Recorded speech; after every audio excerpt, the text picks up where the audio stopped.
Здравствуйте, дорогие друзья! Я приветствую вас на своем канале. Меня зовут Ирина. Сегодня в этом видео поговорим о своих решениях, которые мы принимаем среди самых близких людей, о своих личных границах, которые нужно научиться выстраивать еще в семье, идеально в детстве или подростковом возрасте. Я расскажу о себе. Возможно, кто-то узнает во мне себя, и мой рассказ окажется полезным для вас. Раньше, когда нужно было принять решение, я почти всегда обсуждала это с близкими, с мамой, с дочерью, мужем, подругой. Не потому, что я сомневалась в себе, а потому что верила. Так правильно. Мы семья. Значит, все важное нужно решать вместе. Я была уверена, в близких отношениях решение – это общее дело. Если хорошо всем, значит, это правильно. Если согласовали, обсудили, учли мнение, все сложится. Мне казалось, что это правильно. Только вот в этих разговорах мое собственное мнение часто звучало тише всех или вовсе терялось. А потом я начала замечать.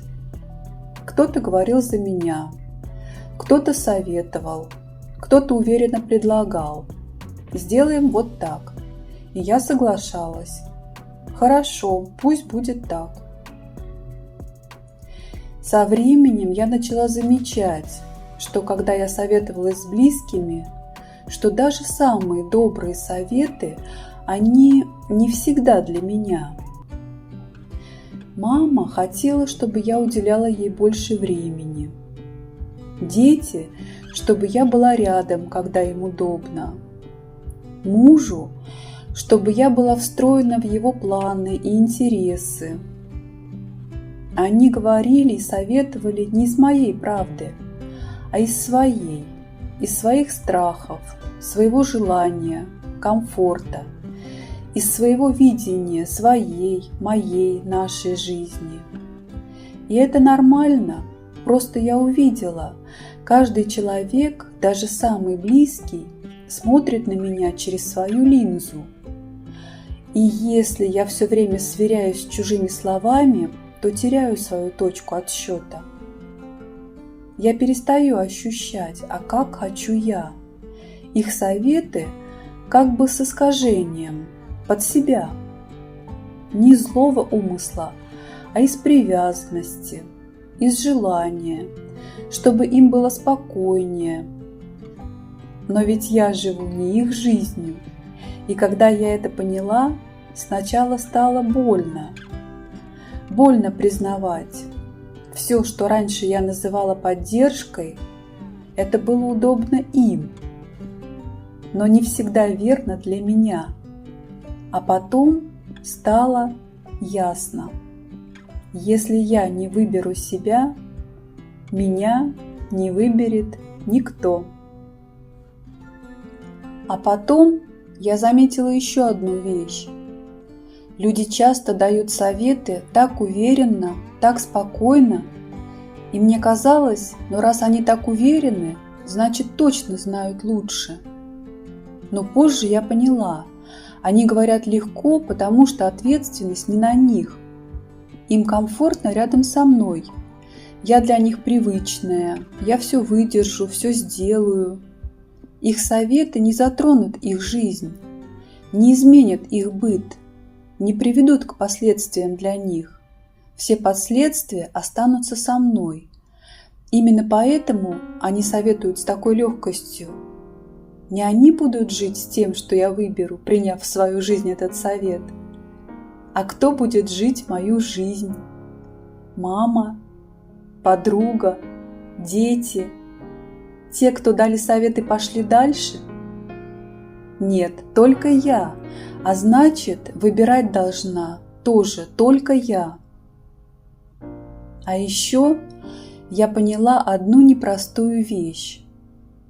Когда ты обращаешься за советом, а потом живешь последствия этих советов молча, без претензий, без проговаривания своих чувств. Люди начинают думать, что это сработало благодаря нам.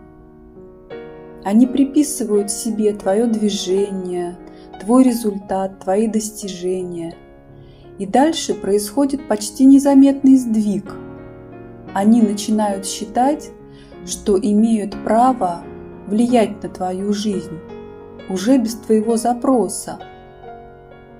Могут принять решение за тебя или рассказать что-то личное от твоего имени.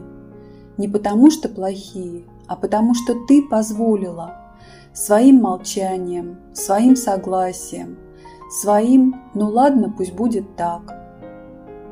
Постепенно ты сама отдала им ключи от своей границы. Ты не кричала «нет, это моя жизнь», а просто кивала, улыбалась, благодарила и в какой-то момент перестала замечать, что твои решения больше не принадлежат тебе. Сейчас я говорю не про вину, это про осознание. Молчание – это тоже выбор. Но если я когда-то выбрала молчать, то сейчас я могу выбрать и говорить. Это тема для глубоких раздумий, внутренних размышлений наедине с собой. И если то, о чем я сейчас говорю, откликнулось тебе, напиши, поделись в комментариях. Я буду очень благодарна, если ты оставишь свой отклик.